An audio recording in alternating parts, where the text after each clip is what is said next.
ഒരു കാലിൻ്റെ മുമ്പിൽ ഒരു കാൽ വെച്ച് നടക്കുന്നതിനെയാണ് ടാൻഡം വാക്കിംഗ് എക്സർസൈസ് എന്ന് പറയുക. ഇത് നല്ലൊരു ബാലൻസും കോർഡിനേഷനും കൂട്ടുന്ന എക്സർസൈസാണ്. ഒരു കാൽ അകലത്തിൽ വെച്ച് സൈഡിലേക്ക് നടക്കുക.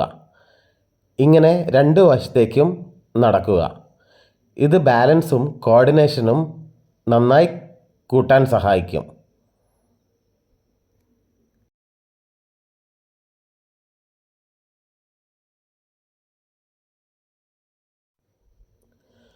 ഒരു കാൽ മുന്നോട്ട് സ്റ്റെപ്പ് ലെങ്ത്, അതായത് ഓരോ സ്റ്റെപ്പും വെക്കുന്ന ലെങ്ത്ത് കൂട്ടി വെച്ച് നടക്കുക.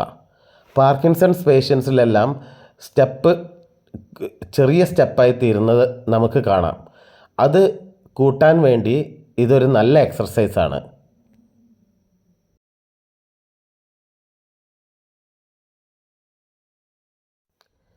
ടോ വാക്കിംഗ്, ഇത് നമ്മുടെ കാഫ് മസിലിൻ്റെ ശക്തി കൂട്ടും.